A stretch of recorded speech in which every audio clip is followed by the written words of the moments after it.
Good morning, good afternoon, good evening, wherever you are out there in the world. It's time to step out onto the high wire. Well, it's being described in many sort of descriptions as a hellscape, an inferno, hell on earth. Many of us are making calls to loved ones and people that we know that find themselves in the middle of this incredible tragedy that's unfolding right before our eyes. Of course, I'm talking about the incredible images of the fires that are happening right now in Los Angeles that look something like this. Breaking news out of Southern California, where dangerous and fast-moving wildfires are currently raging in Los Angeles. The Palisades fire hitting the affluent Malibu and Pacific Palisades areas. Then there's the Eaton fire, ripping through the neighborhoods of Altadena, Pasadena, and other surrounding towns. And tonight, the Sunset Fire encroaching on the Hollywood Hills, the Hollywood Bowl, and the Dolby Theater, where the Oscars are held. A severe drought and fierce Santa Ana winds, some gusting to 90 to 100 miles per hour, have made for a deadly and horrific combination here, turning parts of Los Angeles County into a hellscape in just 24 hours. The Palisades fire exploding to more than 15,000 acres. 75-mile-per-hour winds overnight, pushing the flames up the Pacific Coast Highway, where it overtook the iconic city of Malibu. The normally stunning Pacific Coast Highway, unrecognizable. Fire raging on both sides, destroying businesses and homes. Here on PCH. Here in Altadena, home after home after home after home after home of beachfront properties are completely destroyed. You have entire neighborhoods that have been reduced to rubble. All of PCH is on fire right now. It is like driving through hell itself down here. This area of Altadena has become an absolute wasteland. You've got rows and rows of homes that have burned. You've got some homes that are still standing, but it's just a matter of time. This is really neighbors helping neighbors. You see some here with garden hoses doing what they can as firefighters have been stretched incredibly thin in these neighborhoods. Last night was one of the most devastating and terrifying nights that we've seen in any part of our city at any part of our history. This is considered one of the worst fires, or the worst fire in the history of Los Angeles, and it will likely end up being one of the worst fires in the history of this state and this country. I can say personally that those images, bring up, I guess feelings of PTSD. As many of you know, back during the Woolsey fires in 2018, my wife and I and our family lost our home in the Malibu Woolsey fires. And my heart goes out to everyone that's going through this experience. I know firsthand what it's like. And, we are lucky, as so many are today, that are getting out with the lives of their children and their own lives and their animals. That is what's important. But, there's so many things you just never get back. The memories, the photos, the family photos, the kids' art that they've brought out, brought through the years for us, the ultrasounds and things, those images that you had going through the birthing process. So I just, really our prayers are with everybody. We're joined by the head of Strategic Response Partners and our good friend Steve Slepcevic and firefighter John Knox right now from the area. I know we're at the top of a hill. We've got a little bit of a rough feed, but we'll see if we can at least get a sense of what's going on there. Steve and John, I want to thank you for taking time. I don't want to take too much time. I know there's so much work to be done, but, boots on the ground, what are we looking at? How bad is it? I mean, it looks terrible in the news. I'm hearing worst fire in LA's history. Is that how it stacks up from your perspective? Yeah, thanks for having us on, Dale. Being a firefighter for 23 years with the city of Los Angeles, working arson and a lot of different, in the city of Los Angeles, I've never seen anything like this.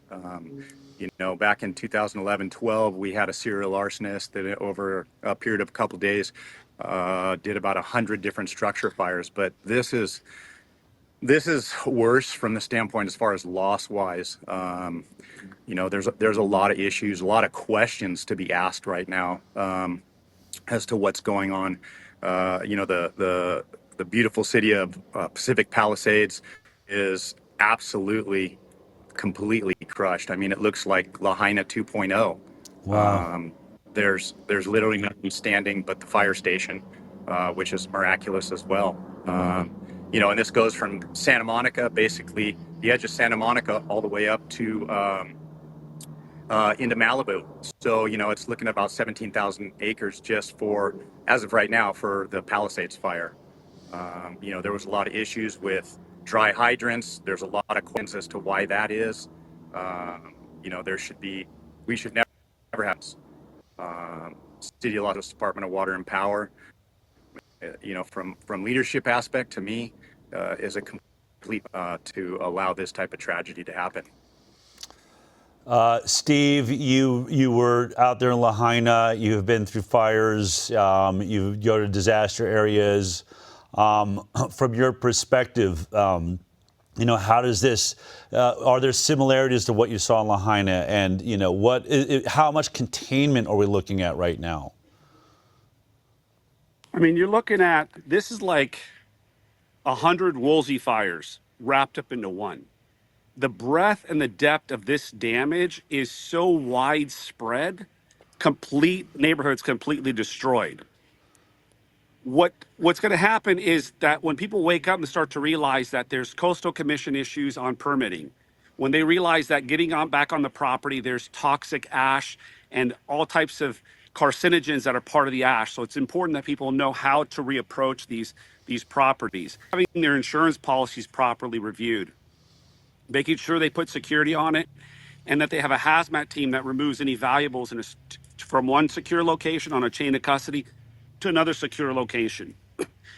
Literally the place we're at right here, just to give you kind of a perspective, this just gives you an idea. Like, this is an active, these fires just continue, right? So you can see the whole canyon behind me here is just ongoing. The level of damage these people that I've seen, it's massive, absolutely massive. When for people that are going through this, I've been lucky that I have you as a friend through the issues we had, and you immediately said, get a lawyer. You need, in order for these insurance claims to go through. What is your recommendation right now? Because obviously this is going to be, very, very difficult, I would think, for the insurance companies to handle. I mean, it's so big, but you find yourself in this queue. Yeah, I remember standing in the lines for the FEMA, help and things like that. What do you do right now? I mean, even if you're probably staying in a shelter or you're at a friend's house, which I remember it was so difficult having our kids and sleeping on couches, and you feel like you're burdened, and your friends are trying to help you, but you just want some stability. But are there things you have to think about just right in these first hours as the computers are filling up, the phone lines are filling up, that will help you get ahead, in the situation? Yeah, so first and foremost, if you have insurance, look at that policy, have it reviewed. I always say, have the best private adjuster who's going to advocate for you get involved. One of the best companies, I'm just going to share their Skyline Adjusters. Skyline Adjusters, one of the best companies out there. Have them review it. Know that you may be entitled to a third-party claim, like the water reservoirs not being full, the fire hydrants being empty. Could be some other issues like that has to do with California Edison. Those are third-party claims that the attorneys will get involved in. The other part of it is, if your house is still standing, have it properly tested by an environmental consultant. Put in commercial air scrubbers, have it completely decon. Do a 360 of the exterior, check for burnt embers on the roof. Look for attic ash that's in the attic. Remove all the attic insulation, HEPA vac everything.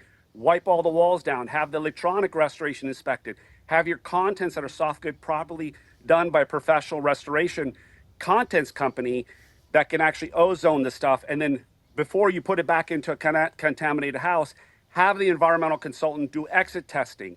It's not a good enough where these insurance companies tell you it's like nothing ever happened. And then the guy that comes out to do your exit testing, your environment, Ray Charles, that's who shows up. Everything's fine, right? So very selective, be very careful on who you choose. If people are looking for recommendations on who to use, that's qualified, that's reputable, that's going to take care of all your listeners, have them reach out to me. I'm happy to assist on that. And I want to touch upon another thing. Right now, think about all the firefighters that are out of work as a result of these vax mandates, right? Yeah. John Knox being one of them. The guys from FDNY, Bravest for Choice, they were on the phone with me yesterday, putting people on flights to come out here to volunteer for the private fire side of it. So in this catastrophe, if your clients are going to go anywhere, right, have them donate to Firefighters for Freedom, have them donate to Bravest for Choice. Just support these guys, because these guys are putting out these volunteer firefighters out here to help just everybody, not just those that have money, right? So here we go again. Helene, Maui, and like the guy said on your, it's neighbor helping neighbors. So you got professionals that are out of work, and these whole DEI programs, this whole mismanagement is again showing people that they cannot count on government or state officials that are not qualified for the job, right? Yeah. And if those that are out there for the people that are not covered, there's also the Give, Send, Go, SRP 24, SRP that could be done to it. But the most part of it is I'm just looking to help people. That's what we all are here for. It's really to get people through this chaos, through this crisis, navigate a path so they don't get taken advantage of, because that's the disaster after the disaster. You know, Dale, I just want to put one thing in here that I feel is really important. The boots on the ground, the actual, you know, firefighters that are on the ground and working, man, law enforcement, everyone in that aspect, they're doing a tremendous job with what they have. You know, for the LAFD, we've been short staffed for a long time. They just cut funding again, you know, 20 some odd $1 million out of the budget for the year. You know, they stopped hydrant testing. They've done a lot of things that, you know, and this all comes from upper management and from the city, from the mayor. You know, but the guys that are on the ground, the firefighters, the police officers, they're doing what they're supposed to do, and they're improvising, and they're doing the best they can. This is an actual overwhelming fire, you know, and in the city of Los Angeles, we don't only have the city of, you know, the Palisades fire. You know, you've got the Sunset fire that happened last night, right up in Runyon Canyon. You know, they did a good job on that and didn't lose as many houses. They've got the Hayes fire out in Van Nuys at the 210 and the, you know, the 5 freeway there. There's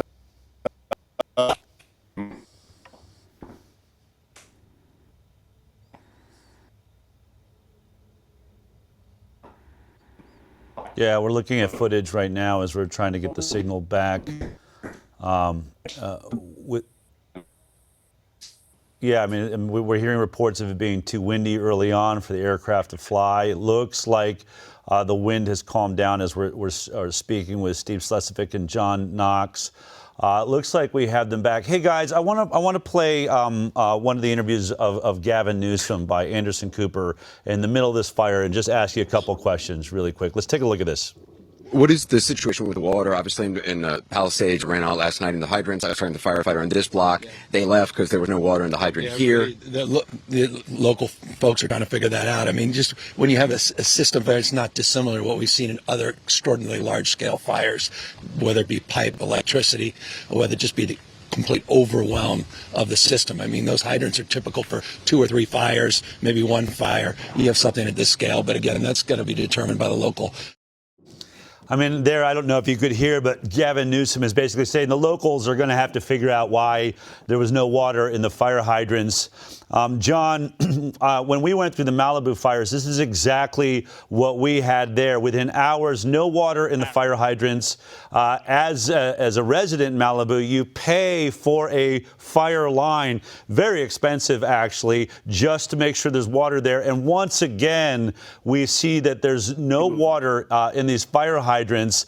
And it just seems like to have the same issue, fool me once, you know, shame on me, fool me twice. What are we talking about? I mean, how are they not working out this issue of keeping water in the fire hydrants? And more specifically, John, what is it like for a firefighter who is doing their job out there, risking their lives to attach that water, get there, and just watch the water not come out of that hose? What is that like for a firefighter in the middle of it? What is the emotion around that?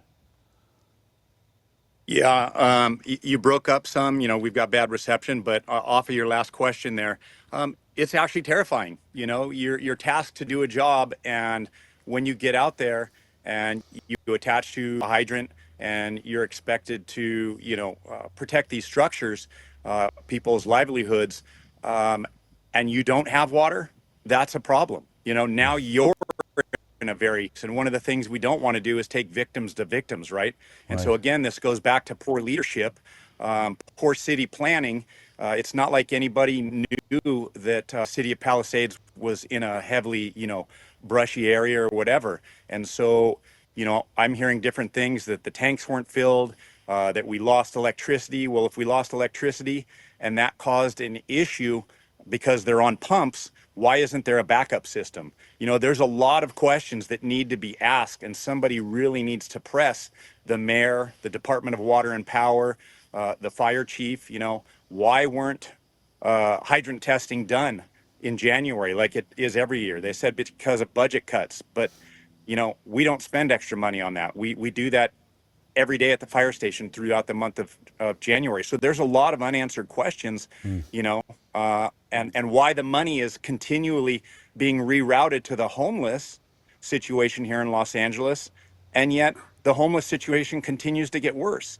They're diverting money from all of our budgets in the fire department, the police department, everywhere, going to this situation. So somebody really needs to start asking these hard questions and holding these leaders, or so-called leaders, people in those positions, accountable for the lack of what we're seeing right now.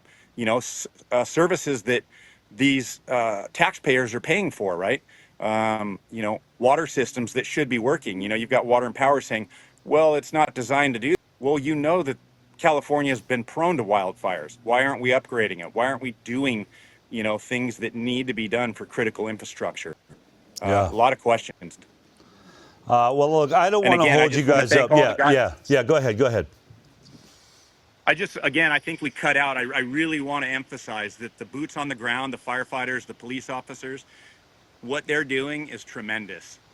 What you're actually seeing is a failure in the leadership roles of everywhere, across the country at this point. And it's not just here in Los Angeles. So, thank you, and know that these firefighters and police officers, first responders, are doing the best they can with the resources they have. They're understaffed. They don't have enough apparatus. As you've seen, the fire hydrants aren't working. There's a lot of bad things happening, and people need to rise up and ask the questions and hold the quote-unquote leaders accountable. I appreciate it, John. Thank you for your time. Steve, I want to let you get back to the work you're doing, because I know this is really, what you do. You're funded just through donations and things, really working to make a difference out there. We love you so much. Any last words for those of us that are watching from afar? Yeah, just be conscious that anybody returning to these areas, there's a lot of hazards, there's a lot of power lines that are down. Some of those things are still being re-energized, so treat it as if it's a live wire. There's a lot of nails and stuff on the road from debris, so bring your tire repair kits, your fix-a-flats. Make sure you're wearing proper respirators, proper PPEs when you're approaching us. Gas lines are ruptured, sharp objects. And also, there's no comms up here. We're on the very top of one ridge that is right next to one of our private clients that we were able to get, as you see, spotty reception. So get a satellite phone, pick up a Starlink. You can pick it up at sat123.com. Tina Blanco is always out here providing phones and Starlinks for all the first responders. But just be conscious of how people approach it, slow, cautiously. And we're still not out of the woods. The cause have calmed down. It's giving us a great edge to keep these fires contained. But it's going to be a very long road to recovery here, because some people from the Woolsey fire are just now starting their reconstruction. Yeah. So our prayers with everybody that lost everything, and those that didn't are still going to suffer because they're in the same place. So keep these people in your prayers. Just be conscious, be love and support. It's not a time for judgment of who's who. Let's just be here as one community, really helping people come back together, because we're all humans. We're all one kind. We're God's children. So that's what's really important right now. Dale, real quick also, when people, if they've lost their home or whatever, when they come back into the area, again, like Steve said, a lot of down power lines, a lot of things in the road. And if you're going to go into your home, do not do it and try and get around evacuation zones and where they don't, you're becoming a problem at that point. Okay. Heed all the evacuation warnings, because that's where we see loss of life is, winds aren't done, things aren't done. We're supposed to get more winds next week. If they're telling you to evacuate, you need to evacuate. It's only property. And back in to your home, be very cognizant. You're in, everything we have now is petroleum-based products. Your couches, your curtains, all of your tables, everything. And so you're walking around with a lot of carcinogen, N100 mask or a respirator, gloves, long sleeve shirts, right? You want to diminish the amount of toxins that you're stirring up and breathing in. Just, some advice for the homeowners that do come back in when they're allowed to. Really be cognizant of what you're doing. All right, gentlemen, I really appreciate it. Steve Slepcevic, John Knox, Strategic Response Partners, thank you for your work. And thank you for, being available to us in these incredible moments, giving us sight inside of what's happening there. I'll let you get back to it and hopefully have much better news next week. Thank you. Thank you, Thank Del. you.